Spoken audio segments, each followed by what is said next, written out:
Good evening, race fans, and happy Wednesday.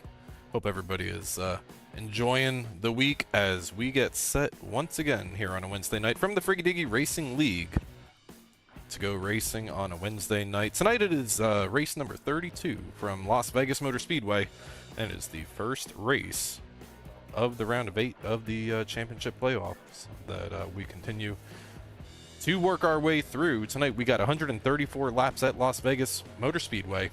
But as usual, I am not alone. I have my friend and my co-host up here as usual, Arie Heinzman. Good evening to you.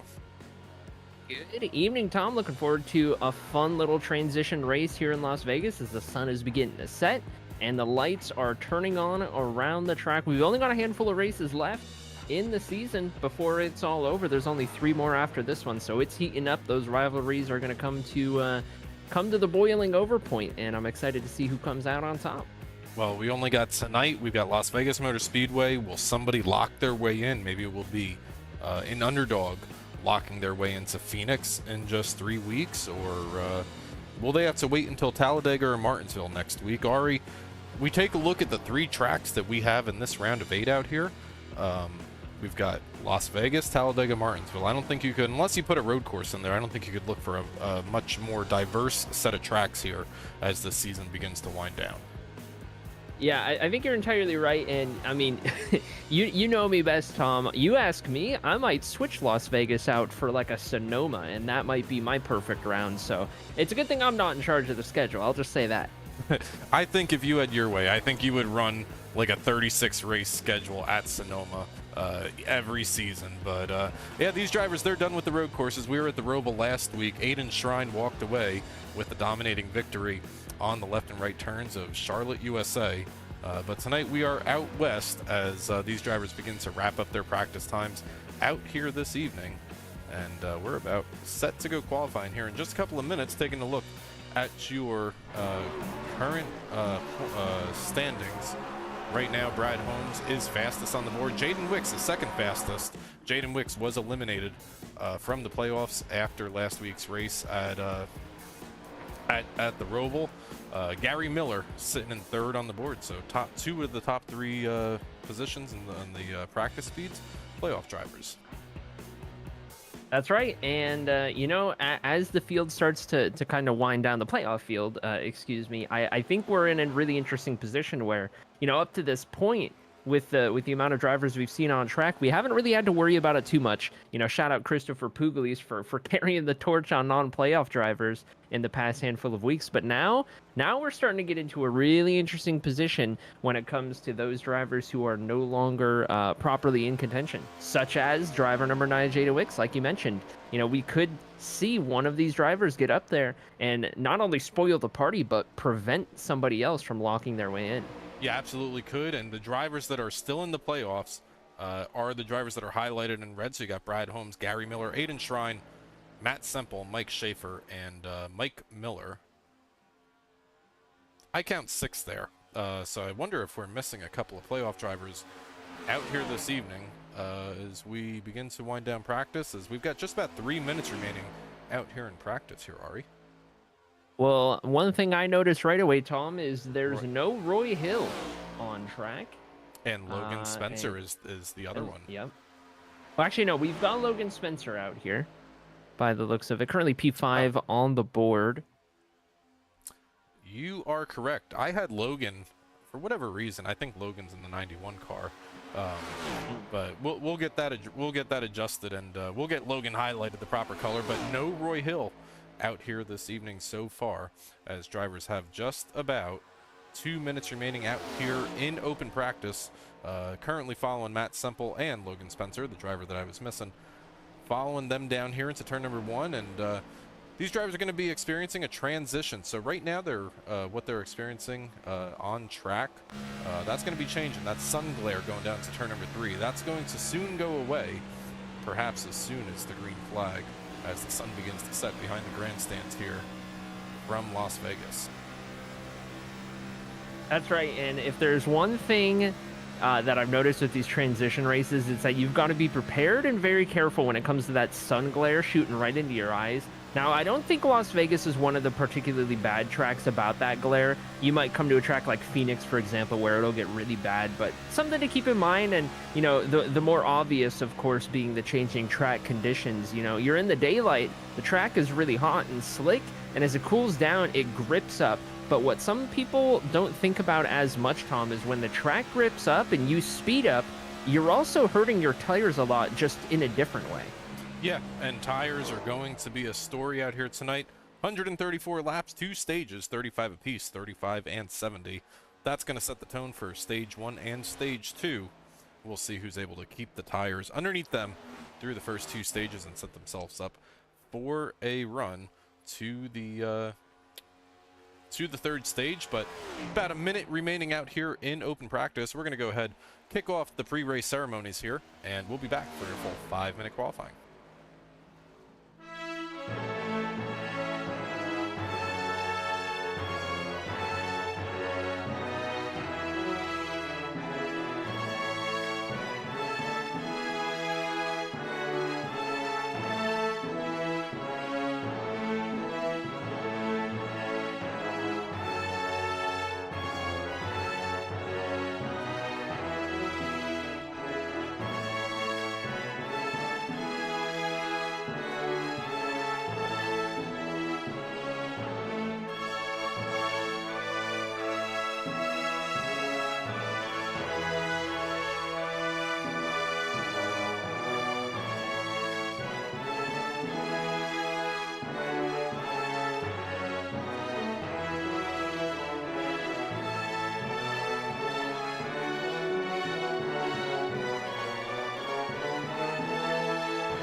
All right, back here. Drivers just now beginning to roll off of pit road. And Matt Semple, currently the first car to light up off of pit road down here to begin his 2-lap qualifying. Let's see what Matt is able to do as the sun has gotten a little bit darker out here this evening as the sun begins to set. The lights are going to be coming on here shortly, but Matt Semple takes the green flag for the first time. Heading down into turn 1 as that track is starting to cool down, trying to widen out as much as you can. That's what you want to do here in Vegas. You're on throttle for most of the lap here, and the more on throttle time you can have through the corners, the better. So what you're going to see with Matt Semple and some other drivers is getting as close to the wall on entry as they can, and on exit, you want to make the corner as wide as possible so that you lose as little momentum as possible as you work that car through it. Here we go to complete lap 1, and now it's time for the money lap. Mr. Semple comes across the board the first time by, going to be second on the board, just 3 1/1000ths off of teammate Brad Holmes. Mike Miller in the number 24 is going to come across third, followed by his father, Gary Miller. Daniel Scruggs, one of the non-playoff drivers, sits in the middle of third place. Drivers' times are starting to roll in as we watch Matt Semple exit turn 4 for the final time. Lap number 2, going to cut that apron across the line. We go. Driver number 8 with that time is going to remain P2, and that brings us to Gary Miller, driver the 38, going to be completing lap number 2. Gary Miller, Arie. I think Gary is, if there's an underdog for this championship, I think it's Gary. Gary has been fast all season long, and at times we've spoken to Gary in the post race with a podium finish. If Gary makes it to Phoenix, keep an eye on that number 38 car, but we'll see if he's able to make it all the way to the championship race in just 3 weeks time. But Paxton Frith right now on the track, going to qualify 5th as they stand right now. Other drivers still working their way around. Pugliese in the number 42 working lap number 2 here for Christopher. Yeah, I like that shout for Gary Miller kind of being an underdog. I think, you know, anyone outside of Brad Holmes, Matt Semple would kind of fall into that underdog umbrella. And, Man, you know what? To be honest, Tom, I might be on the Aiden Shrine train. We were talking about it a lot last week in the Roval, but we got a couple tracks that are kind of road course-esque for ovals coming up, including the finale. So, I don't know. Give me Aiden Shrine as my dark horse. Yeah, I mean, we're going to Talladega, we're going to Martinsville. Talladega doesn't really play like a road course does, but Martinsville does with the braking, and so does Phoenix, with the way you have to attack those corners. But we will find out. Mike Schaefer, the race sponsor out here tonight for the MD Air Conditioning 200 from Las Vegas Motor Speedway. Shout out to Mr. Schaefer for picking up tonight's race so that we could be out here on the CyberThunder Broadcast Network. Going to be 5th on the board for driver number 29. First time by. See what he's able to do. Lap number 2. Jump onto that roof cam out of turn 2 and down the backstretch. Here you can see the sun still shining on the track quite a bit. Over this part, down into turn 3 we go. And you can hear just how much throttle he's got. He does have to let out of the throttle quite a bit in the middle of the corner, and I don't love that for the 29, Tom. I like to get my off throttle time done a little earlier so that you can carry more speed down the long straightaways here. Mike's gonna stay P5 with that run right there. Current top 5 as they run with just about a minute remaining out in practice. Looks like Brendan Brody is out on track right now, but he is not being scored for some reason. But top 5 as they sit right now: Brad Holmes, current pole sitter; Matt Semple, currently on the front row; Jaden Wicks, Daniel Scruggs, and Mike Schaefer. That's the top 5 as they run, as qualifying begins to wind down here.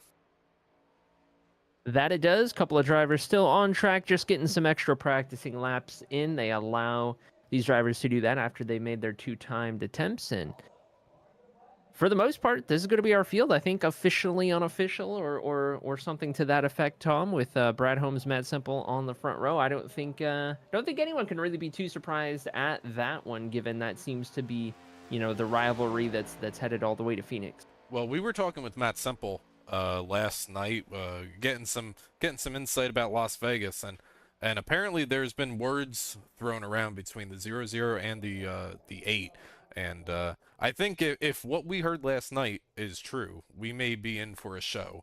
Apparently, Brad has a story to tell here from the 1.5 D oval of Las Vegas Motor Speedway. But Arie, what do you say? It's a Wednesday night. It's about 8:30. Why don't you say we go racing here from Las Vegas?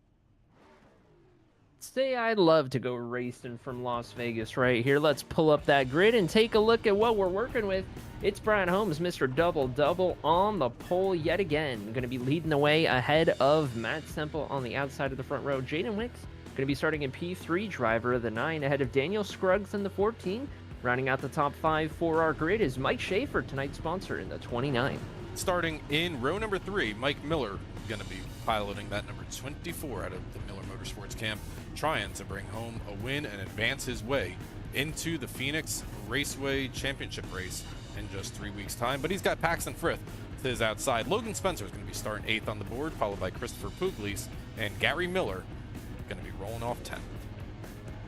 Shotgun on the field, going to be a row consisting of Aiden Shrine in 11th, and Brendan Brody at the tail end of the field has an EOL to start tonight's event. And with that, our 12-driver field is set, and we're ready to get this show on the road. Field is going to line up behind the iRacing.com pace car as we get set to begin our first stage. Stage number 1 is 35 laps. Stage number 2 is also 35 laps, so that'll bring us to lap number 70.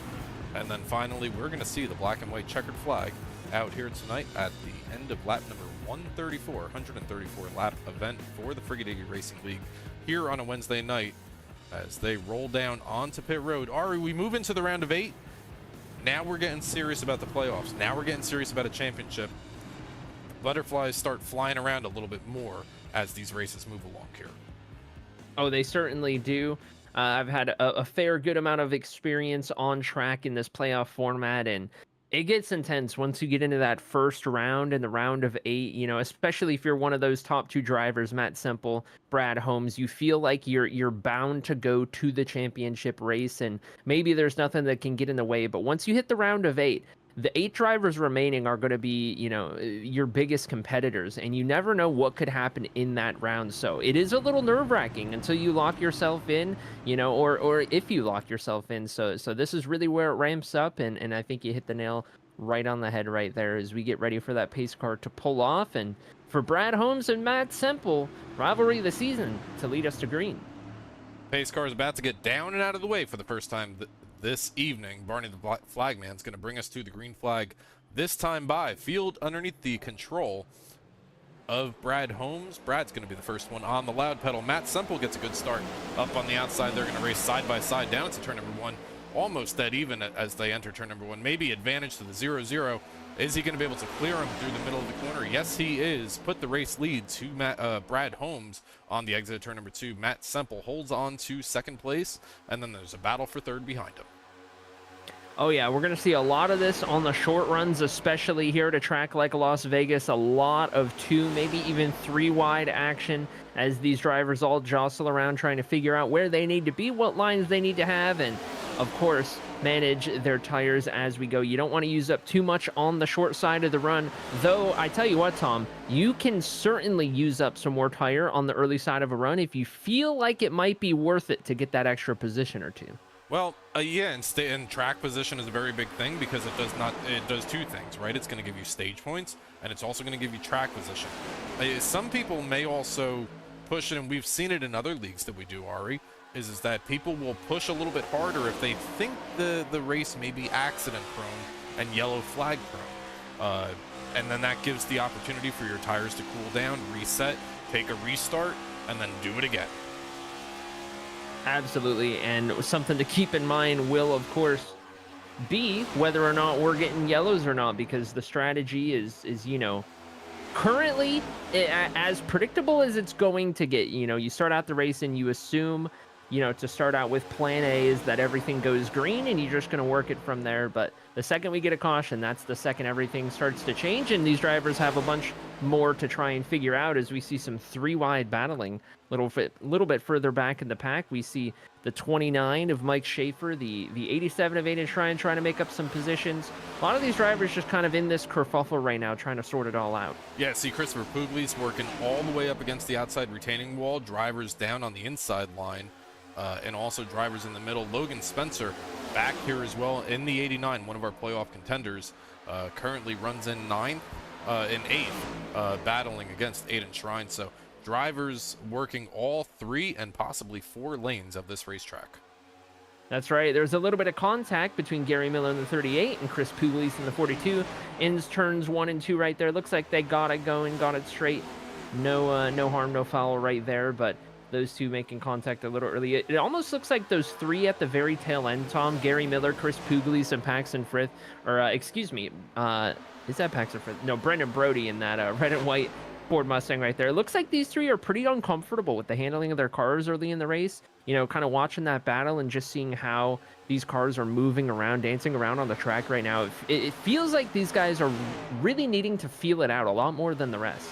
Yeah, and I mean, you get back here, you get the dirty air, the car's going to move around a whole lot more than it would for, say, the race leaders, Brad Holmes, Matt Semple. But you can just see the line of traffic that's in front of Brendan Brody right now, currently running 11th on the track right now. He's going to run the low line, try to find some clean air. Gary Miller's working up on the top lane. Aiden Shrine also using the bottom lane here as they work their way through down into turns number 3 and 4 this time by. Coming out of turn 4, Aiden Shrine to the inside of Mike Schaefer in the 29. Going to try and get that run, but that outside line is quite formidable. And as we go further and further into a run, that outside line will become better and better, specifically in wheel-to-wheel combat. You know, if you're just solo cars by yourself, it might be a different story. You're still going to want that bottom line, maybe the middle. But when you're wheel-to-wheel and you've got to kind of play around with that air with those drivers around you, that high side is quite the advantage. While we're watching this battle back here, Brad Holmes has opened up a little bit over a 0.2 of a second lead over second place Matt Semple. Jaden Wicks has slotted into third place. Daniel Scruggs currently in 4th, and Mike Miller in the number 24 currently rounds out the top 5 as they run working lap number 9 of 35 to begin stage number 1 out here this evening. Looks like the 24, Mike Miller, might have gotten into the wall right there. Saw a brief moment of that 24 pull it off of the wall in quite a harsh fashion. Looks like he's getting real tight, almost into the wall again right there. That's going to open up the door for the 21 car, Paxton Frith, to look to the inside. But, you know, we're at the point now. We're about 10 laps in. If these drivers haven't been watching their tires, this is about the point where you start to feel the ill effects. Yeah, usually about 10 to 13 laps is about the time where you'll start to see some separation, and you're starting to see that here a little bit with Paxton Frith and Daniel Scruggs. Daniel about 0.8 of a second in front of the number 21, but Paxton already up 2 positions from his starting position back in 7th, so a good opening stage here for the number 21. Paxton is kind of one of those drivers, Arie, that has had very good runs. We just haven't been able to see him at the end of stage number 3, but certainly run better than where we've seen him finish. Yeah, certainly, and I think it's only a matter of time before Paxton really settles in with that rhythm. You know, the 21 car has shown that he's quick enough. He's shown that he can find that speed on his good day, and when you have that, that's really the first thing you need. From there, it's just figuring out your rhythm, figuring out how to be consistent with it, and I think we're starting to see some really promising stuff from driver number 21 as of late. I tell you what, Arie, if we take a look at the last time by, the top 5, incredibly close in terms of times. So the leader ran a 55, a 30.55. 5th place ran a 30.54. So 1/100th of a second separates the speed difference in the current top 5 running order. Very close times out here, and when the times are that close, the air is magnified because you don't have the speed difference to go and make the pass. Yeah, that's a fantastic point that you're making right there. It's that type of racing in the next gen car here at a track like Las Vegas, and you know, maybe here more so than any other mile-and-a-half track. Just something about the configuration of Las Vegas Motor Speedway specifically, you get a lot of this pseudo pack racing. It's a very unique style, very interesting, you know, quite a bit different from your traditional super speedway type of drafting in pack racing, but it's its own flavor, and you're still working the air quite a bit. Passing becomes, you know, really difficult and entirely unlike passing at any of the other oval tracks. Yeah, and it becomes very difficult to do. You start to experience that dirty air. Las Vegas is kind of a weird mix, right? It's a mile and a half, so it's the same size as like in Atlanta or Texas, but you have these long sweeping corners like you do at a Michigan or a Chicagoland or an Auto Club even. So we're seeing the effects of that, but also the speed that is needed. And one driver that is going backwards right now is the number 24. Been following Mike here for the past lap or so, and Mr. Miller has been going back, lost 1 spot to his father, Gary Miller, and now he's under fire from, is that Brennan Brody down on his inside? It is indeed Brendan Brody in that beautiful Iowa State Ford Mustang right there. As we're on board with Logan Spencer, driver of the 89. Had to really get out of the throttle right there. Going to give the advantage to Mike Miller down the backstretch. We roll, but yeah, I've noticed that too with Mike Miller. Struggling a little bit in the early runnings of this race. Those tires are not too happy with the driver of that 24. He's kind of moved up the track a little bit to try and help that tightness on corner exit, and seems to be working so far, but for the sake of his race, he's going to need to figure out what he needs to do on the future short runs to prevent the tires from, you know, putting himself in a window where he's that tight on corner exit. Because at a track like Las Vegas, where it's so momentum based with the air game that you need to play, getting tight is the last thing you want to do. That's going to completely you know, ruin your chances. Logan Spencer is the next driver to make his way around the 24 of Mike Miller as Logan slots into the 9th position. Now Mike Schaefer looking to run in the back half of the top 10, but clicking back up here to the race lead, following Jaden Wicks. Jaden Wicks currently runs 3rd, followed by Daniel Scruggs. Entering into turn number 3, Daniel has been closing this gap here the past couple laps for 3rd place. He certainly has. Driver 14's found something. Both of them going to get into the wall right there, but they keep their momentum going, and Jaden Wicks under pressure from Daniel Scruggs. As this run is kind of played on, we're working lap 19 at this point, and it looks like Daniel's kind of taking care of his tires just a little bit more, and now he's able to reel in Jaden just that little bit. Now he's got to try and work him over, and while Daniel might be faster right now than the 9 car, I don't know if he's that much faster, Tom. And, as the age-old saying goes, getting there is one thing, making the pass is another. But we see Daniel getting to the outside, and that's the perfect move, if you ask me. That's exactly what I want to do, is I want to get that driver stuck on the bottom so that I can work the outside of the track. Now, Jaden's going to have the advantage right here to slide up in front of him and take that outside line. We'll see if he elects to do so. He does. He's going to open the door. That's Jaden interesting. That is. I wouldn't have expected that. Jaden Wick's feeling better about the bottom side of the track. He's going to have to get off throttle. And this right here, this is exactly why I want to be on the outside. You just have such an advantage being that car on the outside. And we see Daniel Scruggs taking advantage of that. New P3 runner. And a big reason for the outside being an advantage, Arie, is if you're running side by side in a corner, like maybe you see here with Aiden Shrine and Brendan Brody, not quite, but the car on the outside can kind of dictate how much throttle the car on the inside uses, and that will allow the car on the outside to carry the momentum and limit the momentum of the car on the inside. So while it's a longer way around the track, you can kind of dictate, well, I've been on both ends of it, so you can kind of dictate how much throttle the car on the inside lane can use, assuming that you trust the car on the inside. I guess that's the point that I was getting to. Yeah, that is a very good point. And I mean, if you ask me, Tom, you can be in either of the 2 lanes and dictate what the other guy does if you try hard enough. So, I mean, we've done it to each other on track, racing each other. I think we give each other a harder time than we give anyone else, which is, of course, all the good fun. But yeah, the high side line, it feels like you have more control. But not only that, you have more track to work with than the guy on the bottom, because at the end of the day, when you're trying to set down fast laps, the car wants to go up the track. It doesn't want to go down the track. And if you're on the high side, you're in position to go up the track, and you can kind of block that off from the driver below. So it's just kind of a matter of that simple physics and the lack of grip in these cars that gives you that advantage. But it tends to play out that way on most every track. As we see a dozen laps to go from stage number 1 of Las Vegas Motor Speedway, Brad Holmes has opened just about a second lead over second place Matt Semple. Matt has run in second place since the drop of the green flag. Daniel Scruggs has made his way up into third. Jaden Wicks has lost a spot. And Brendan Brody, who started 12th on the board out here tonight, currently runs up on the back half of the top 5 in position number 5, up 7 spots for driver 98. See if we can't take a look at the lap times here between our 2 race leaders, as Brad Holmes has had the advantage and continues to pull an advantage, or you'll have to correct me here if I'm looking at this wrong. This always confuses me. I was hoping you understood it.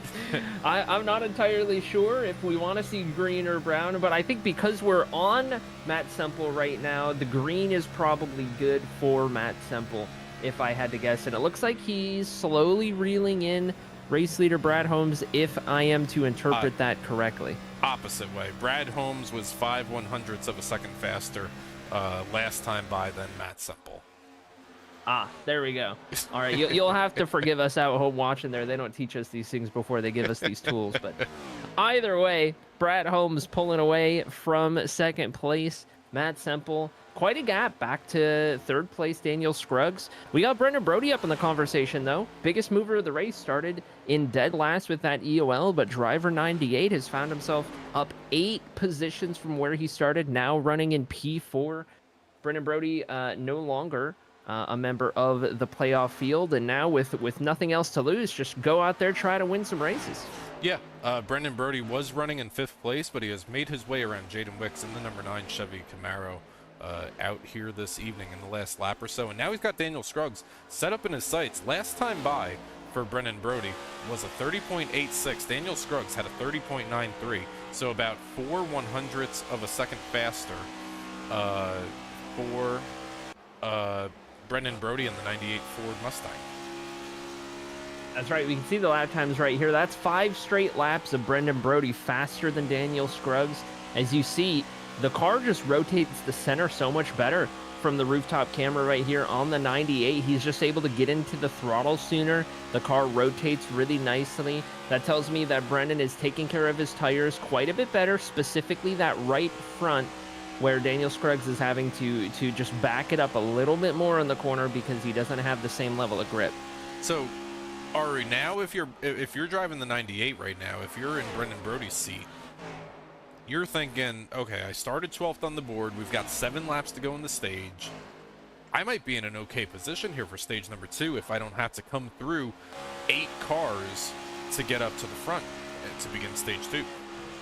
Oh, absolutely. I think Brendan Brody is feeling real keen on getting this reset going into stage 2. You know, he made up all of this track position under green flag conditions, and he's up here about to take over 3rd place. What can he do when the race leaders are brought right back in front of him? Well, we're going to find out in about 5 laps time. That's what we have remaining in stage number 1 of the MD Air Conditioning 200 here from Las Vegas Motor Speedway. First race of the round of 8 before we get into the championship race at Phoenix in just 3 weeks' time. We got Las Vegas tonight, Talladega, Martinsville, and then we're going to settle a championship here in the Frigidigi Racing League for the Final 4. Who that Final 4 will be is yet to be determined, but we will determine that as this race continues to run on, as the stage 1 starts to come to a conclusion here in the next couple laps. Brad Holmes has opened up just about a 1.5 difference between 1st and 2nd place between him and Matt Semple. Yeah, the field is getting pretty spread out up to this point in the race. It looks like the closest battle on track is going to be all the way back here in P8 with Gary Miller, Mike Schaefer. These two going to be going at it right here. Stage points up for grabs on these 2 positions right here. Car 29, of course, the race sponsor this evening. Going to go to the inside as Gary Miller touches the wall briefly. Coming out of 3 and 4, advantage Schaefer. Now, a lot of people will see this just as a battle for 8th place, but Mike Schaefer came in here 10 points due to playoff points and stage points and bonus points over Gary Miller. So if Gary can close this gap and take that spot, that's a point away from the 29. And when we advance 4 drivers, we've seen it so many times, both in real life, on iRacing, and everywhere else, that more times than not, we determine something based on a tiebreaker. Oh yeah, absolutely, and every single point is going to matter right here. So I like it getting aggressive for every position, every possible stage point that you can, because you never know what it's going to come down to when it's all said and done. And it looks like Mike Schaefer is just so much quicker than Gary Miller at this point. So fortunately for his race, he was able to make that move pretty quickly and continue on up the road. As we get closer to the end of the stage, Brendan Brody still seems to be a little faster than Daniel Scruggs, but he's going to run out of time. They've kind of evened out just a little bit. And I think with that, we're going to get to the end of this lap with double-double. Mr. Brad Holmes walking away with the pole in every lap in stage 1, kind of setting the foundation for the round of 8 and in a potential lock into the championship round. Across the start-finish line they come, and we see the yellow lights for the first time this evening from Las Vegas Motor Speedway. Brad Holmes going to be the stage 1 winner out here this evening. Biggest mover in that stage was, as we mentioned, Brendan Brody, up 8 spots, going to be finishing out 4th in stage number 1. I like this 98 car that he was able to move up 8 spots through that opening stage. Had to close a whole lot of track position and time. So keep an eye on this 98 car. I think this 98 is going to be something to watch before the end of the night. He certainly will be, and I'm pretty impressed, as you mentioned, with his run up through the field so far in the race. So something to keep an eye on for sure. Another driver who, wow, we've got quite the kerfuffle here. Another driver I'm curious as to know what happened with is driver 21 Paxton Frith, who had been running really solid in the first part of stage 1. Didn't have any incidents from what we could tell, from what we could see, but finds himself running shotgun on the field at the moment, down in P12 by the end of it. Well, we expect to see the entire field of 12 drivers onto pit road this time for the first time of service. Field of 12 being led by Brad Holmes down onto pit road, a slow 45, 50 mile an hour pit road speed limit. Matt Semple right up behind him, and then you got Daniel Scruggs, Brendan Brody, all the way down, and Jaden Wicks rounds out the top 5 as they run down here.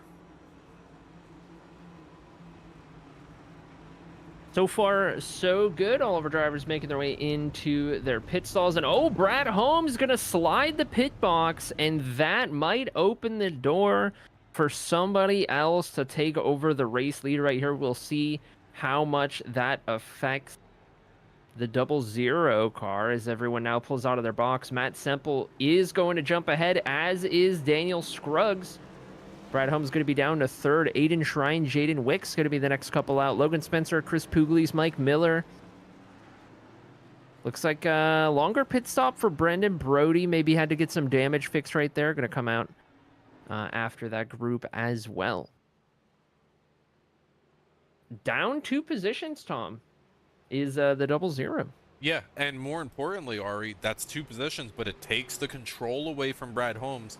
Brad is not going to be the control car for this restart, so we'll see what Matt Semple's able to do now that he's going to be the control car for this next restart. That's right, and as a matter of fact, we got our Stage 1 winner. Why don't we pull up Mr. Brad Holmes right here? Winner of stage number 1, and Little Birdie told me, Mr. Double Double, that when you don't get an interview for winning a stage, that it kind of rubs you the wrong way. So we're gonna give you a little interview right here, Brad. Walk me through your first stage, and you kind of slid the box a little bit right there. So you got some track position to make up right here. How are you feeling being on the second row now? It doesn't bother me when I don't get an interview for a stage win. It bothers me when the 8 does. But no, yeah, slid the box a little bit there on entry. It happens. We'll see what the car's like in traffic. If the rumor mill in the team communications is right, I think I'm sitting pretty. We'll get around the 8 here pretty quick. And we'll go win us another one. All righty. Love to hear it. Good luck in the rest of the race. And we will get ready as well for the beginning of stage number 2 right here with Matt Semple now in control of this race, Tom, alongside Daniel Scruggs in the 14, who could very well be one of the underdogs we're talking about tonight. That was Brad Holmes that just led the first 35 laps of this evening's race, overshot his box on pit road. Now Matt Semple and Daniel Scruggs going to be leading us to the green flag to begin stage number 2. Brad Holmes going to be on the inside of row number 2. Aiden Shrine, quiet night so far for the 87. Up 7 spots, currently runs in 4th as the field lines up beyond the iRacing.com pace car, and we're about set to go racing once again here from Sin City. That we are, and I tell you what, let's take a look at this restart from a little bit of a different perspective. Why don't we? On board with stage 1 winner Brad Holmes, who's going to be restarting P3, gets a great restart into the back of Matt Semple in the 8. Up through the gears, going to try and take over P2 from Daniel Scruggs down into turn 1. This is a great shot as we go up through the gears, and now Brad Holmes can see that there's only 1 car ahead of him to clear. He sees the 9 in his rearview mirror, but down the backstretch we go, and he's only got 1 car ahead of him to beat now. And now we're getting into the transition part of this race here, Ari. As we were on board, you saw the lights were already illuminated around the track. The sun's getting a little bit lower behind the grandstands. There is no more sun glare, so now these drivers are going to have to adjust to the changing track as the track gets a little bit cooler on this evening's race. So that's going to be something to see as well. But Jaden Wicks currently holds 3rd place. Aiden Shrine down a couple of spots. Mike Miller in the back goes around sideways on the backstretch. We're going to stay green for right now, but he hits the inside retaining wall with the left rear of that Ford Mustang. That we are. Let's see if we can't take a look at what happened to Mike Miller right here as we look for that 24 car. Looks like he clips that apron, Tom, and then, wow, that looked like the air being messed with on his rear bumper because the 89 didn't get into him, but we just saw as soon as Logan closed in on the rear bumper. That was incredible. You don't really get a shot like that all too often. And that's very easy to do, Ari. When you clip the left rear, or when you clip the left side of the apron there with the left side tires, it really does upset the car. It kind of jostles it around for a second, and then when you got somebody right up on your rear spoiler, these cars only got, what is it, 3.5-inch rear spoilers or something on the back of these cars. Not a whole lot to lean on and depend on when you're already making one correction. Yeah, that's certainly right. And these next-gen cars are notorious for being hard to control once they're out of control. So add that to the pile. And we've got quite a recipe for disaster. But right here in the Hornet's Nest, it's Chris Pugliese trying to run away from it, but the rest of them are trying to catch back up to him. Brendan Brody trying to make up some positions again. And it looks to me like Logan Spencer's going to have the advantage over Mike Schaefer right there. Everyone's got it sorted out, going in the right direction. And back up front, Matt Semple in control of this race, surprisingly, has pulled a little bit of a gap on Brad Holmes.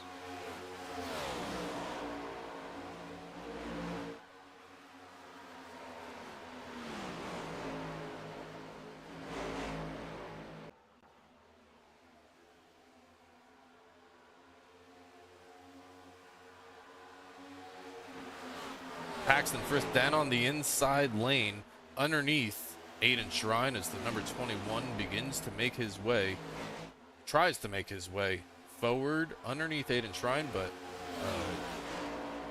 Christopher Pugliese in the number 42, and drivers not too far behind him as these drivers continue their way through stage number 2 of tonight's event.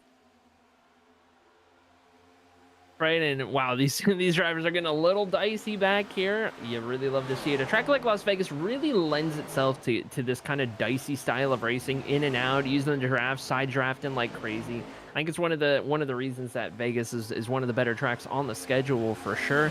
So we see Jaden Wicks in the 9 dive down to the inside of Daniel Scruggs in the 14, who is starting to kind of fall back a little bit here. Daniel Scruggs, who restarted P2 on that restart, now down to 4th, is Aiden Shrine has now entered the picture in 3rd place as you know, trying to stamp his name as the leading dark horse contender to those top 2.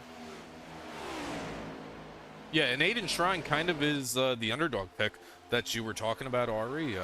Aiden Shrine now in the middle of a 3-wide situation in between the 14 of Daniel Scruggs and the is that Jaden Wicks in the 9 down here. They're going to remain 3 wide, make it 2 wide on the exit turn number 2 as these cars. Oh, Aiden slides up in front of the number 14. This is quite the battle, Tom. These guys are racing like it's the final stage, final 10 laps of the race. But makes it real interesting for us up here in the booth to call this for sure. Jaden Wicks to the inside. Aiden Shrine going to have some help potentially from Daniel Scruggs in the 14, but if there's one thing we've seen in our time calling these races in the Friggity Racing League, it's that Daniel Scruggs in that 14 is not afraid to make it 2, 3, 4, 5 wide when needed. He's going to go after a spot if he's got it. Yeah, Daniel Scruggs currently runs in 5th place on the board following Jaden Wicks in that number 9 Chevy Silverado, Chevy Camaro for Jaden Wicks out here. They're going to come around to begin lap number 48 for these drivers as they come across the line. Still a battle now for 4th place between these 3 drivers. Jaden Wicks now moves up into position number 3 as Aiden's going to carry the momentum down the backstretch here. While all this is happening, Matt Semple has opened up about a 3/4 of a second lead over 2nd place Brad Holmes, as Brad was pretty confident that he was going to be able to make his way around. Has not happened yet, but the battle, all eyes on 3rd place right now. That's right. Brad did seem quite confident with that. I was a little taken aback by it, a little surprised by the level of confidence there, but who knows? He could have been misled because he did base it on the radio communications within his team, and those top 2 are teammates, of course. So maybe Matt was just hiding a little bit of what he had, and now that he's in control of this race, maybe Matt Semple's got something to keep double behind. Jaden Wicks currently runs in 3rd. Daniel Scruggs on the inside of the 87. That's a battle now for 4th place. Aiden Shrine kind of going backwards on this restart here, Ari. We saw Aiden restart, was it 4th, I want to say, for Aiden. Currently runs 5th and has lost just under 3 seconds to the race leaders here in the opening stages of laps of stage number 2. Yeah, it looked like Aiden had made his way up in the early parts of the stage. It looked like he was found some speed. He was on fire a little bit, and maybe now what we're seeing is a result of Aiden electing to use up those fresh tires early on in the run, try to make up those positions, and then hold on but now his tires are quite hot and quite unhappy, and that's allowing these others to kind of make their way back around the 87 car. Now he's going to have to try and settle in here in 5th place, hopefully not lose any more ground, and cool those tires off, get him into a better operating window so that he can try and find a little bit more speed to keep up with those who are walking away out front. Other drivers as they run right now, Brennan Brody, one of the fastest cars in the opening stage back here, currently runs in the 6th place. He's going to take a look for the 87, try to take a top 5 running position away from the 87 of Shrine as they go down here into turn number 1. And you can just hear the throttle time that the 98 has got, as he's going to take a look now down, possibly down to the inside of Aiden Shrine. Looks like Aiden may be struggling with the handling of that race car a little bit here, Arie.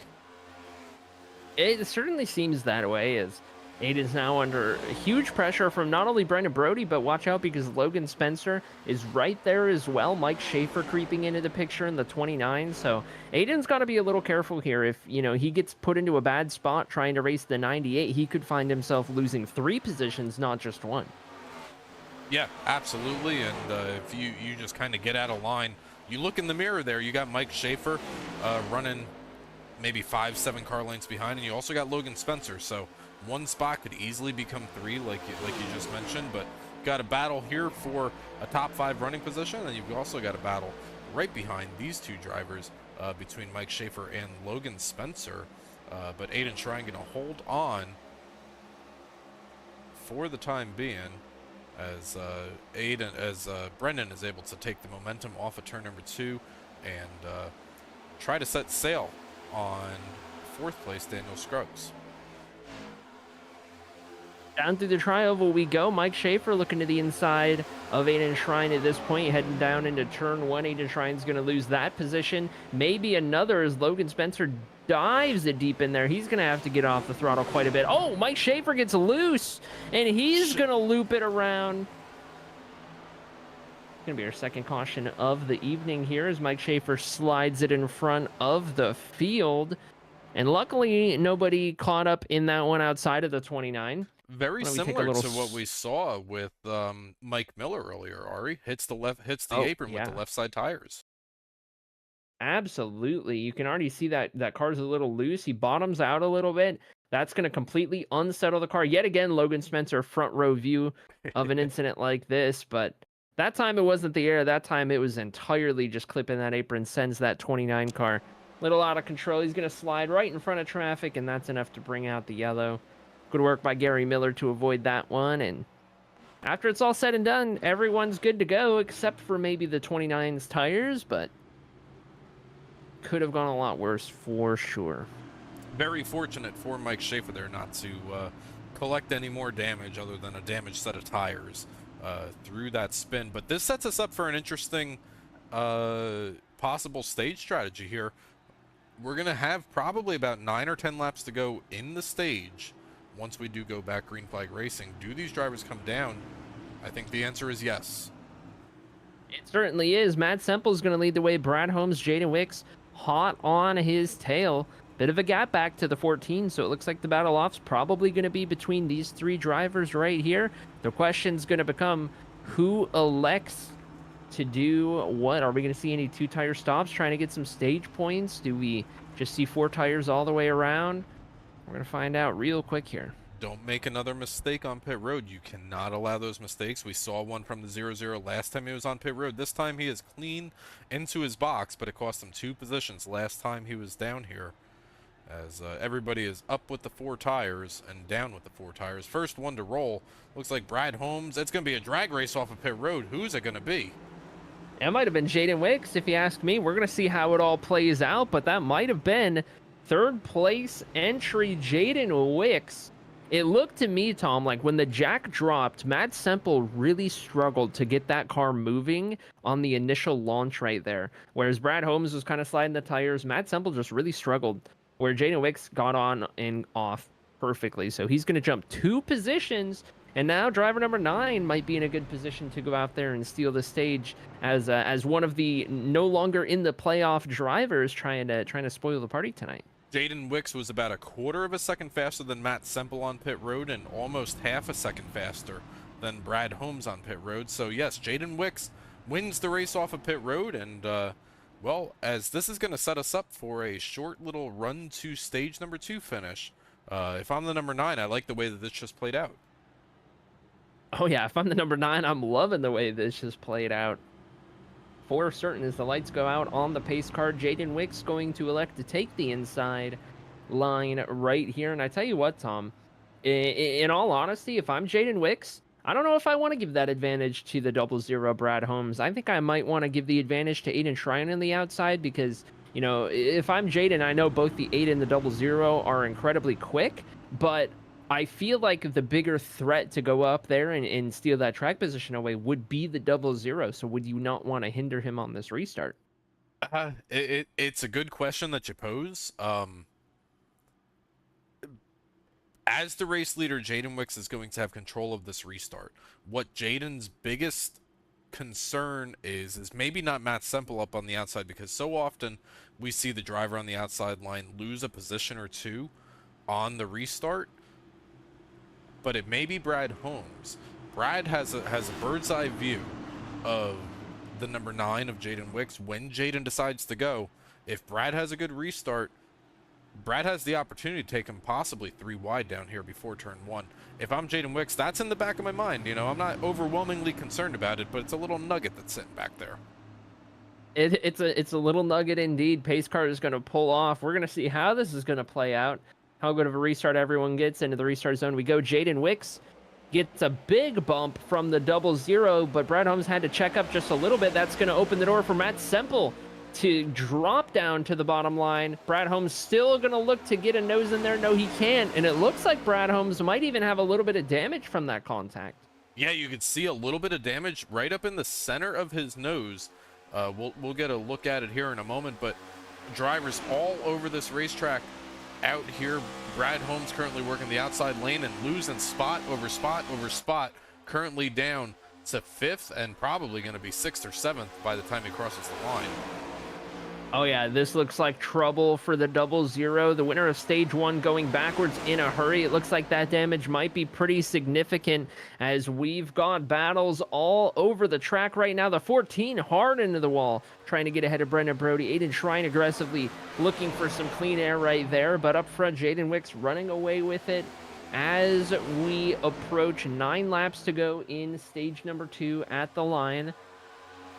Everyone trying to slice and dice, figure their way out, figure out where they need to be and how they can get around those that they're battling. But I'm quite surprised, Tom, with how far back Brad Holmes has dropped on this restart. I'm quite surprised, unless there was pre-existing damage, Ari, that we didn't see as they were coming down on pit road. We had a really good look of the front of the 00 coming down onto pit road. You could see the damage there. The splitter is up in the middle. I'm kind of surprised with the damage that hit gave Brad Holmes there. I wonder if that was pre-existing, but we did not see it before. No, I think that's from the incredible hit that he gave to Jaden Wicks on the restart, trying to time that restart right there. And now that I see that splitter is bent up so much, I think that's exactly what's causing Brad Holmes to struggle so much. That splitter angling up like that is going to completely destroy the handling of that race car. It's crazy how much of a difference it will make, but enough of a difference for Brad Holmes to go from arguably the fastest driver on track to somebody who's quickly finding himself dropping like an anchor. So now, Ari, these drivers do have one fast repair out here, which kind of resets your car. No penalty on time. It does it instantaneously. If you're Brad Holmes, you're already down to 6th place running position after being one of the dominant drivers out here tonight. Do you consider using that? Because if you use it, you ain't got another one to use. That's right. I think I want to use it, though it might depend on how much time it might take to get that damage fixed. If Brad Holmes comes down and the team tells him it's a minute or less, maybe I save it. But, you know, he's already lost a track position. I might take 2 pit stops under the stage yellow, one to assess the damage, and the next one to either take the fast repair if he needed or continue to just fix it normally. We'll see how it plays out, but that's kind of my thoughts on it. Ooh, hard into the wall goes Gary Miller. Gary Miller hard up onto the outside retaining wall, Logan Spencer almost gets collected up in that incident. They're going to be 3 wide down here into turn number 1.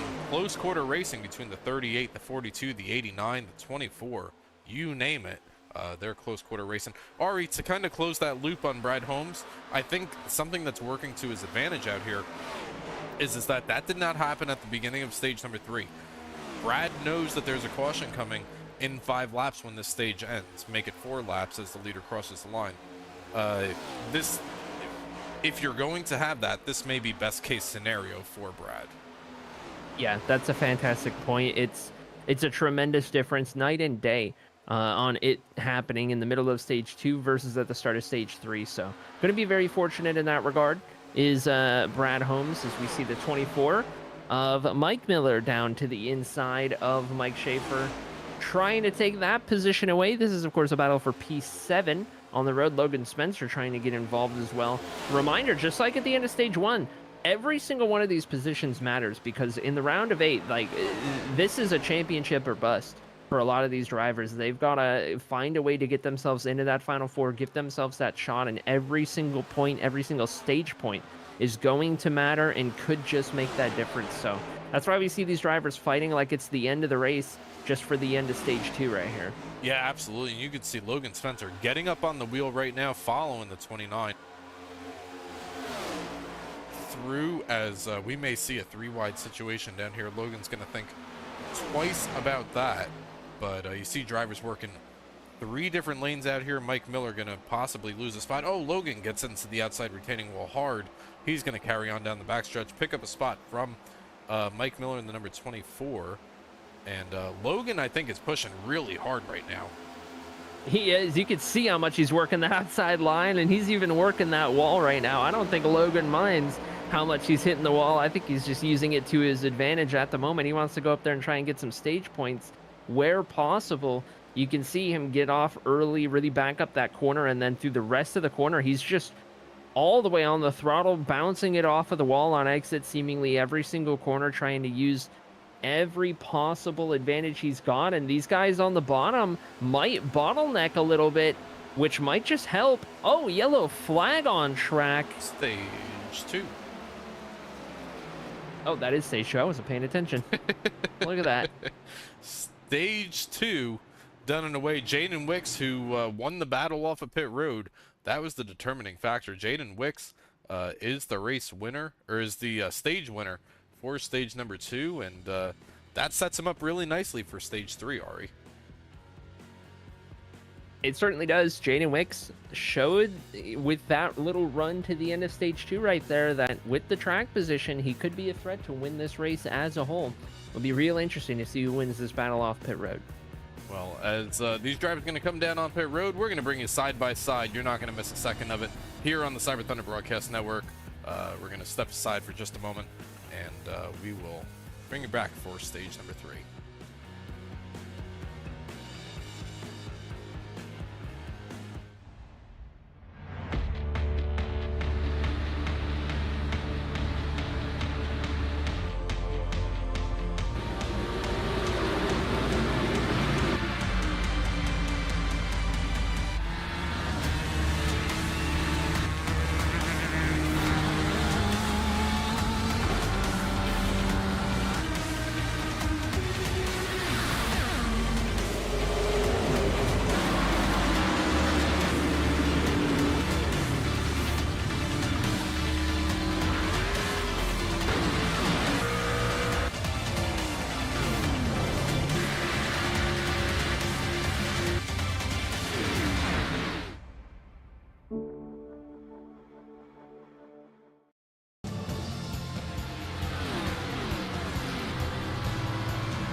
All right, back here from Las Vegas Motor Speedway. A little bit of a shakeup off of pit road. Brad Holmes comes down. at least fuel in that 0-0 Chevy Camaro for Brad Holmes. But Brad Holmes going to be the first off of pit road. Unsure if it was a 2-tire stop or fuel only, but Brad Holmes going to be bringing us to the green flag for stage number 3 here, Arie, and now the tension begins to intensify over these next 70 laps or so. It certainly does, and in a very interesting thing that we were talking about a little bit earlier was, you know, that damage on the front of Brad Holmes' Chevy Camaro. Was he going to take that fast repair or just get the damage fixed? And, you know, I don't think either one of us was ready for the neither option. Instead, it looks like he just took 2 tires on that restart, if anything, and comes out with the race lead. But I don't know, Tom. I don't know if Brad is aware of how much damage he has on the front of that car. And maybe he is, maybe he isn't, but I just don't see this panning out with that much damage. Well, we're going to see, because Brad Holmes is going to be the control car for this restart. That was something that he was not, but you could just see the absolute indentation on the front of that Camaro that Brad Holmes on the inside is working with. As they come around here, you'll see right about where the Chevy bow tie would be, in the middle there. I mean, that is huge. That is really significant. He's turned that single point into 2 different points with some curves in there, some upward bending. That is a pretty gnarly bit of damage on the front of that. I almost wonder if that's affecting the temperatures as well. Well, it's about time to begin stage number 3 here from the Frigidigi Racing League. From the MD Air Conditioning 200, Brad Holmes going to be the first one up through the gearboxes. Brings us across the stripe to begin lap number 74, followed by Matt Semple. Daniel Scruggs slots into 3rd, and Brendan Brody takes a look for 4th.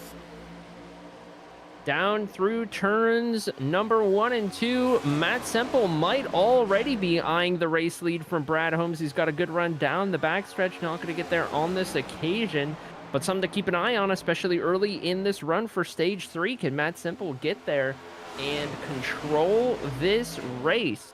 As we run across the line right here, he's going to look to the inside. He's there. Can Brad Holmes defend? They almost touch. He's going to squeeze Matt Semple on the line right there. Both of them going to have to check up quite a bit.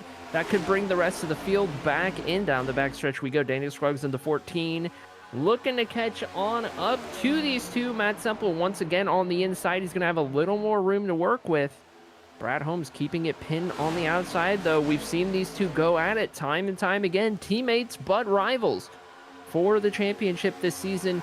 Advantage at the line, Matt Semple, and it looks like finally Brad Holmes is going to have to relinquish control of this race. New race leader, Matt Semple. Got a 3-wide battle a little bit further back. Aiden Shrine against the wall.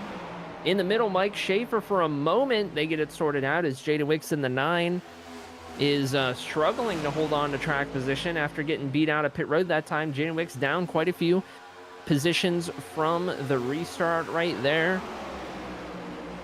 Struggling to get it figured out as we see Daniel Scruggs in the 14 pulling up to the outside of Brad Holmes now. This is a battle for 2nd place on the road. He might bring Brendan Brody with him. Say that 5 times fast. Will the 14 car through 3 and 4 we go. He's probably going to have the run now going down the front stretch right here. Seems like Brad Holmes is really struggling with that combination of 2 tires and the damage on the front of that car. Questionable strategy call to start out stage 3, but of course maybe they know something that we don't. As Brad Holmes gets into the back of the 98, Brendan Brody saves it, but that was a close call. Oh, he's going to go around again, and he collects Brad Holmes. Up into the wall goes the 98. Paxton Frith into the back of the 38 of Gary Miller. And up into the wall, collected as an innocent bystander as well. Gonna have a couple different things to go back and watch right here. Here we see Brad Holmes to the inside. He just unsettles the 98 a little bit. The 98 can't quite get it saved. And he's just going to go for a ride right here. I would love to see this from the 00 as well.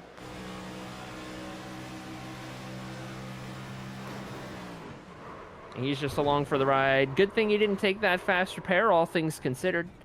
Hindsight is, of course, 2020, but Let's take a look from Gary Miller as well, who was unfortunately caught up in this.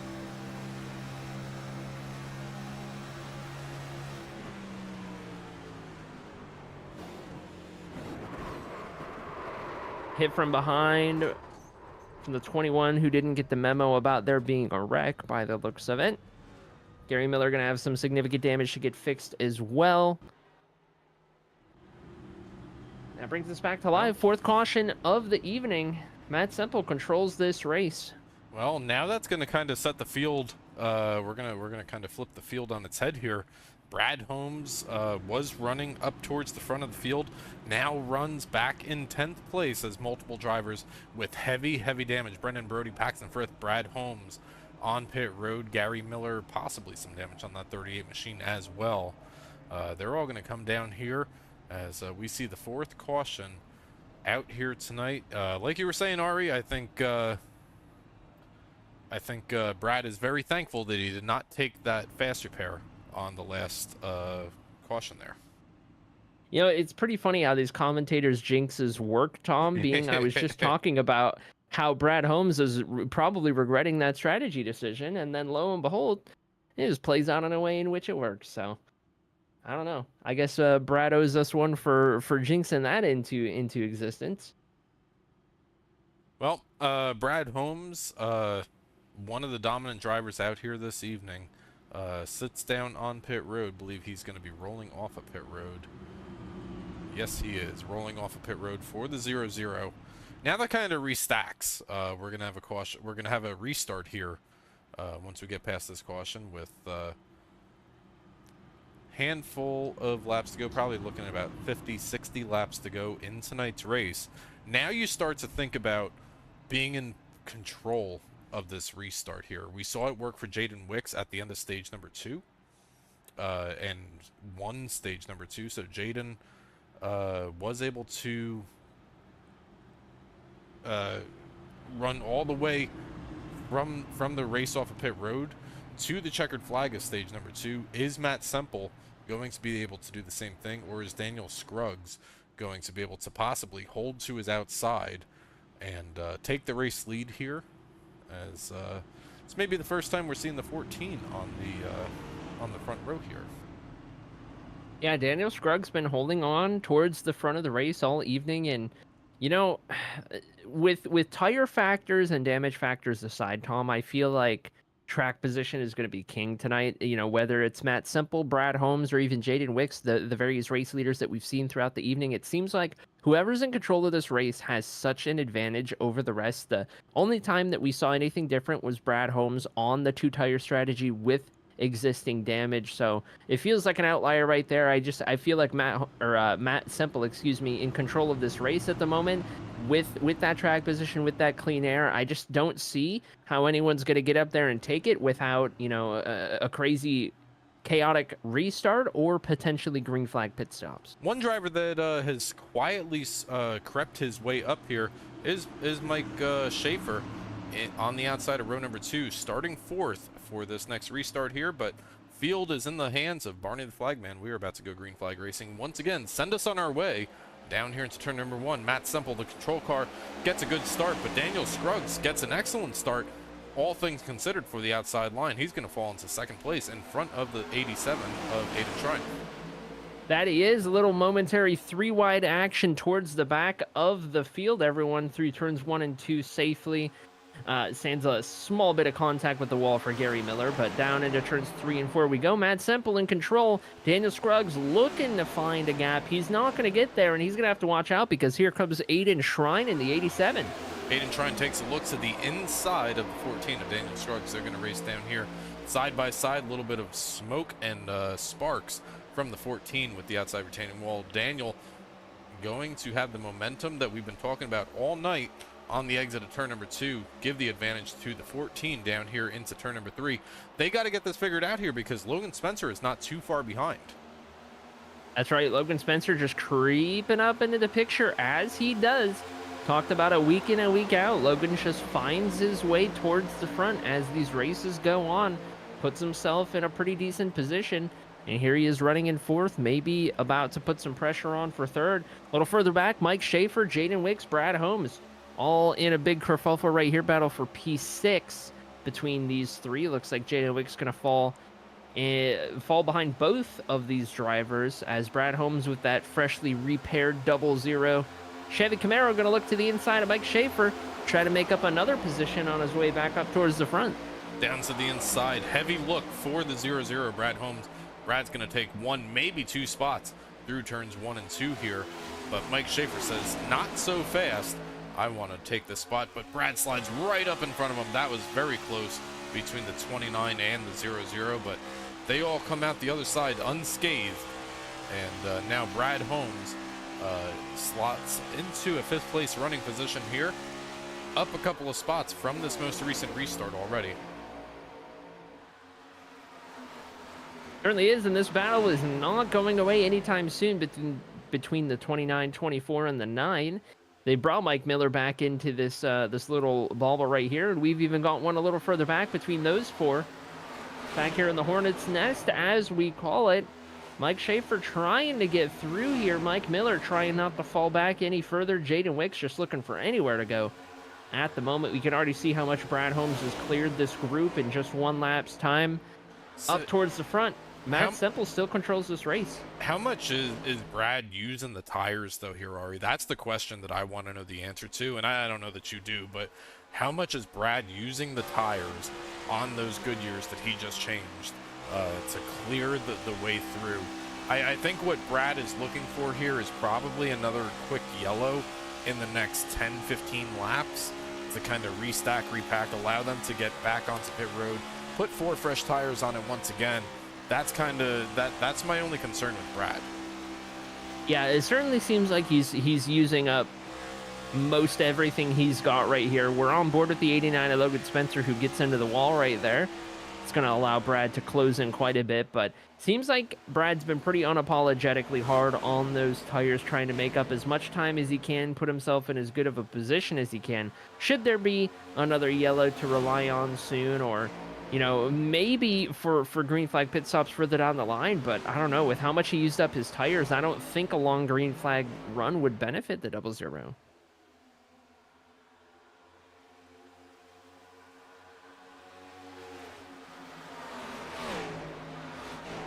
Taking a look now, Brad Holmes underneath the 89 tries to take 4th place away from Logan Spencer, as he may be able to do that here. But once he does, he's got some heavy hitters directly in front of him. He's got Aiden Shrine, last week's winner at the Charlotte Roval, that he's going to have to find his way around. Daniel Scruggs also in his way between him and a possible victory out here this evening. Matt Semple currently the race leader, as we are currently working lap number 90 of 134 of tonight's race. 90 of 134, and we saw in the backstretch Daniel Scruggs hard into the wall outside of turn 2.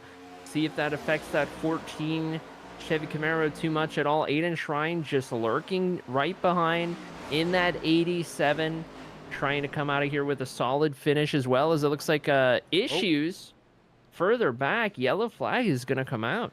See, Christopher Pugley's highlighted right now. Other drivers, see Mike Schaefer 13, 14 seconds back. I wonder if Mike Schaefer, there's some damage on that car. There certainly is. We're going to have to see what happened here with the 29. Oh. 29 and the 9 involved. See if we can't get a look from a little bit further back here. Heading down the front straightaway. We'll keep it in slow-mo here, Tom, as we enter turn 1. Jada Wicks on the outside, Mike Schaefer on the inside. Looks like Mike just kind of comes up into the 9. Maybe thought he was clear. Whatever the case, gets into the 9, and both of these drivers are just kind of along for the ride up into the wall. Pretty heavy damage. Yeah, heavy damage to the 29. Kind of slides up into the left rear of the 9 of Jaden Wicks. I do not believe, though, that Jaden Wicks has yet used the fast repair. And honestly, all things considered for Jaden Wicks, we can't see the right side of the car. Oh, never mind. There's the right side of the car. We could see heavy damage on that right front fender, above that right front tire. was gonna say the left side looks okay. Yeah. Unfortunately, you do need both sides, and surely that's going to be fast repair worthy for number 9, as it will be for 29 as well. You can see that right front is lifted up off of the ground entirely, just about, for Mike Schaefer right there. So definitely got to get some damage fixed. And Mike is not really a driver that we're used to seeing involved in incidents, Ari, so kind of an uncharacteristic event for the 29, but interesting call here, Ari. I'm noticing that one car has stayed out. That's certainly correct. One car has stayed out. One car has taken fuel only, or perhaps 2 tires, but I don't know. A 6.7 second stop tells me that might be fuel only, Tom, for the 98 of Brendan Brody. I don't think you can do even just 2 tires in 6.5 seconds. No, I think service. that's fuel only. I mean, so Brendan, when did these cars last pit? So Brad Holmes stays out on the racetrack. Other cars that just came down pit road, it doesn't tell us what they did exactly, but there's going to be about a 13-lap difference on tires at a very minimum between Brad Holmes and Brendan Brody, and the field behind them. But it's this is an interesting call here. It is an interesting call, and this could be a result of Brad Holmes being down a set of tires from his spin earlier. He might have elected to take those tires then and not be in position to afford the tires now. This is a really difficult call to make, though, if you're Brad, right? I mean, with 14 lap difference on your tires, you have to imagine that those 14 laps, I mean, this is not Bristol, this is not Martinsville. I mean, we're talking close to 27, 28 miles, give or take, around this 1.5 mile track. This is a difficult call for Brad to make, to hopefully have this go his way here in a couple of laps. Yeah, absolutely. It's a tricky one, a difficult one. I would be surprised if we don't see the 00 start to fall back, but put in a tough position from how his race has gone so far. He's going to have control on this restart. We'll see how it goes. He's going to have Brendan Brody on the outside in that 98, and he's got a very hungry Matt Semple on his rear bumper for this restart, that bright green and blue number 8 Chevy Camaro. Lights are on the pace car. We're going to restart this time by.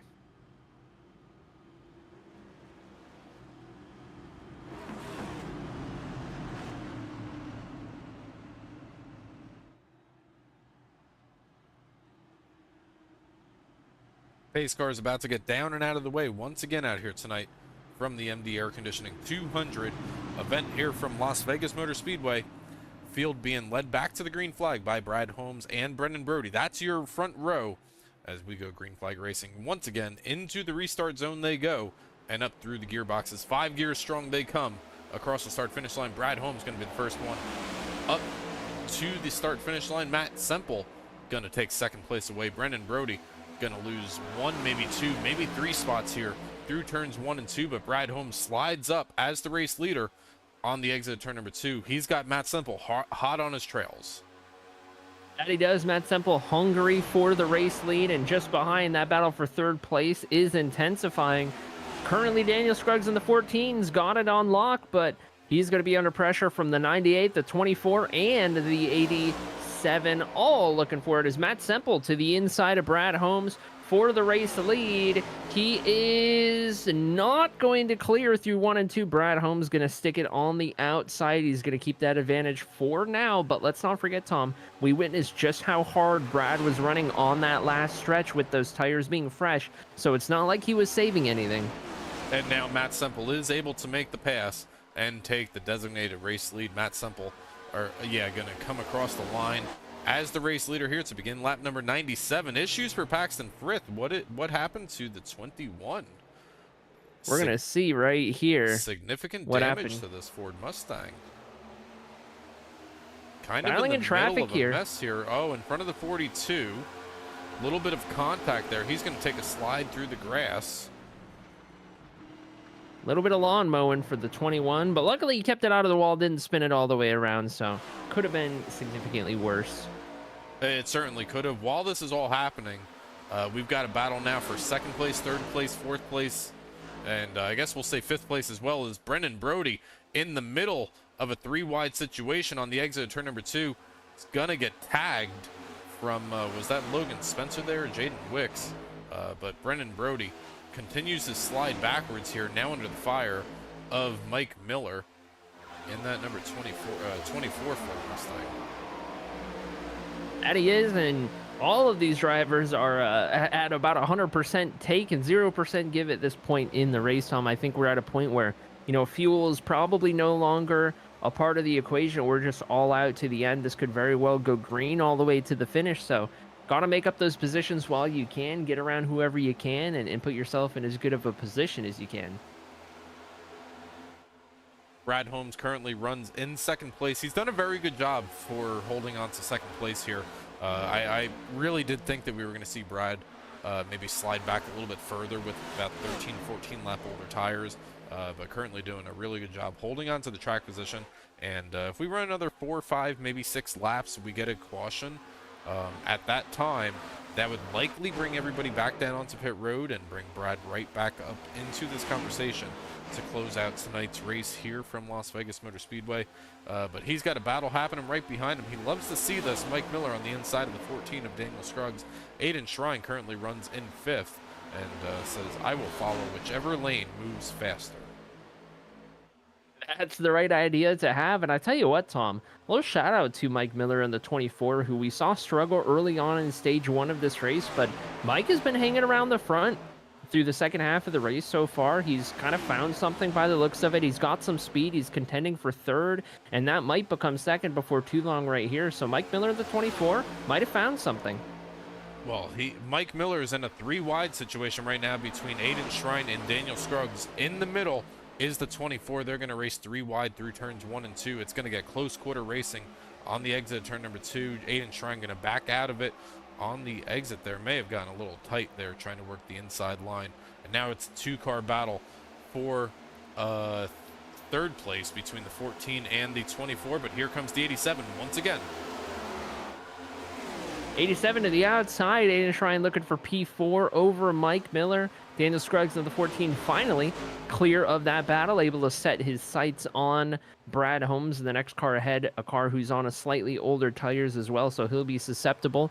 And it looks like Daniel Scruggs in the 14 is going to get to the outside maybe this time.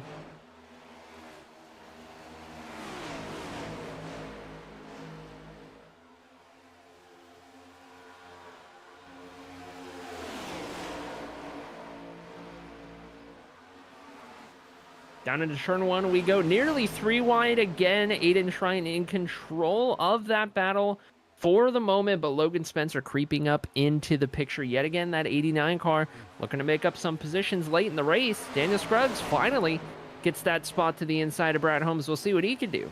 Big look here for the number 14 of Daniel down on the inside. It's very difficult, Ari, for a driver to make the pass. I realize that Daniel's got probably 13, 14 lap better tires, as we've mentioned a couple of times. But once you get down on the inside lane, as this run continues to go along, there comes to be like a little bit of a plateau, right? And where maybe the older tires aren't so much of a disadvantage. But I think right now they still are holding up this field, because if you look behind the 0-0, you've got about 9 cars right here in the camera frame that Brad is fending off out here tonight.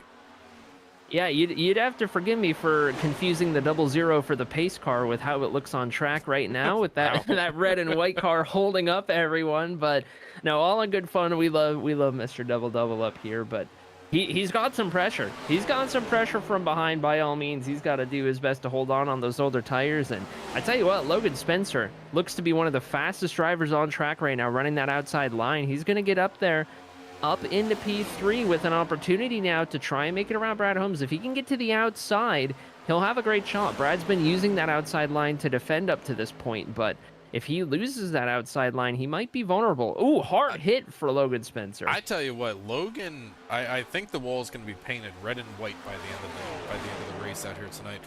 Every time we look at Logan is sending sparks off the outside retaining wall. But it's working for the number 89 of Logan Spencer. Logan Spencer, one of our playoff drivers, is looking to take second place away from Brad Holmes, another one of our playoff drivers. While all this is happening, Matt Semple has opened up almost a 2.5-second lead to this gap of drivers out here running right behind him. But Logan Spencer, Daniel Scruggs, Brendan Brody, Jaden Wicks, you just name them, and they're trying to make their way around this 0-0 here as we're rapidly approaching the end of tonight's event. Rapidly approaching, and I'll tell you what, Logan Spencer has done it. He's gone around Brad Holmes for the time being. Will he be able to hold that? Brad Holmes sends it down to the bottom, but Logan Spencer with that momentum on the outside line is going to be able to make it work. And it looks like Brad Holmes signaling that he's going to pit this time, Tom. Oh, this is contact there between the 89, Brendan Brody and somebody else. Was Brad on pit road, Arie, before that caution flag came out? I think he was. I don't see any penalty flags for the 0-0. Then as we're going to go back. That's perfect case scenario. The 0-0 did mention that he was pitting. He did come over the race comms and let these drivers know that he was going to come down. So these drivers have that information as they're making their way through the corner.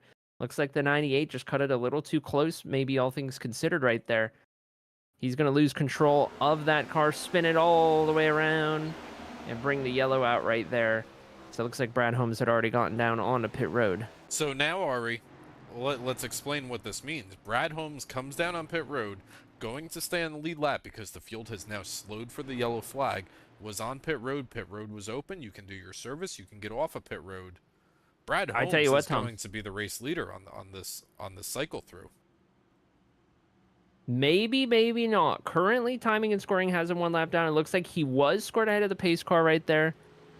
So he will be able to get that lap back. So I was a little worried for Brad Holmes that he got a lap down due to that pit stop regardless, but it looks like it might just work out well for him.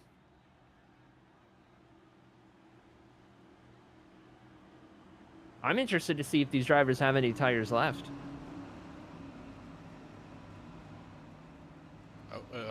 Possibly issues for... He's got that car parked. He's parked on the apron. Issues for Brad Holmes. I'm not sure what's going on. No word of what's going on with the 0-0 car right now. But looks like he's finally rolling again. Jaden Wicks, Paxton Frith going to be two drivers who stay out on track. And is Brad Holmes a lap down? He is at the moment. Timing and scoring showing Brad Holmes one lap down. Wow, this is I'm very confused here, Arie, because Brad was in the mix of the lead lap cars, and certainly was. I don't think he was on pit road for an egregious amount of time. You would think that you can get on and off of pit road, especially with the field slowing down for a yellow, without losing a lap. Yeah, maybe further issues for Brad Holmes still slow on the apron. I'm not sure. Not entirely certain.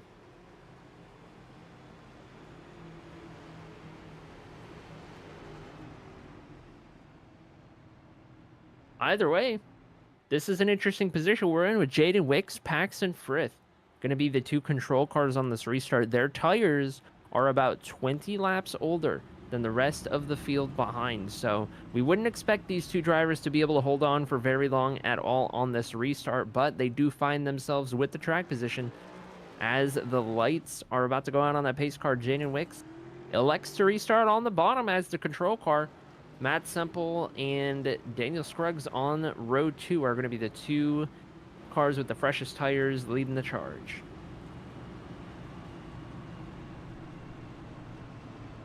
Usually we can make sense of a situation here, Arie, but I'm still racking my brain trying to think about what may have caused Brad to go a lap down. But regardless of what the situation was, Brad Holmes is one lap down, back in 11th place.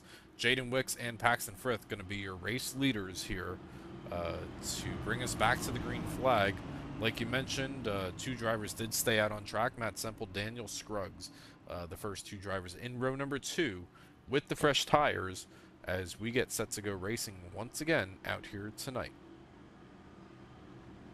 Confusing situation, and just about all the ups and downs that you could ask for. You could imagine at a track like Las Vegas. Didn't know what we were gonna get, but we've been in for a show tonight, and we've got to wrap this show up. We've got to figure out how this is gonna end. We're gonna restart on lap 113 out of 134.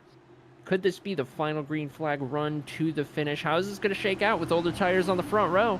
Time for that pace car to pull off. Time for us to find out. Pace car down and out of the way once again out here tonight. Jaden Wicks. Last time we saw Jaden Wicks as the control car, Jaden Wicks walked away and won stage number 2. Is he able to take the checkered flag out here tonight for stage number 3? He's going to come down into turn number 1. Matt Semple with a look gets the door closed on that Chevy Camaro of the 8 of Matt Semple. Jaden Wicks going to be the leader off at 2. On the backstretch, we shoot Jaden Wicks in control at the moment, but now we're up to speed down into turns 3 and 4. How much of a difference are those new tires going to be for Matt Semple? They're going to be quite the difference. He's going to get to the inside, and Matt Semple with the advantage across the line. He's going to clear heading into turns 1 and 2 without issue, and that delegates Jaden Wicks down to second as we see some battles a little further back in the back half of the top 5. Now what Logan Spencer needs to do, Logan needs to get around Jaden here if he wants a shot at Matt Semple. He does not have 3 or 4 laps to kind of ride behind him as Logan is able to make his way through. I was going to say Logan does not have the luxury of just kind of riding back there or waiting for Jaden to give him the spot.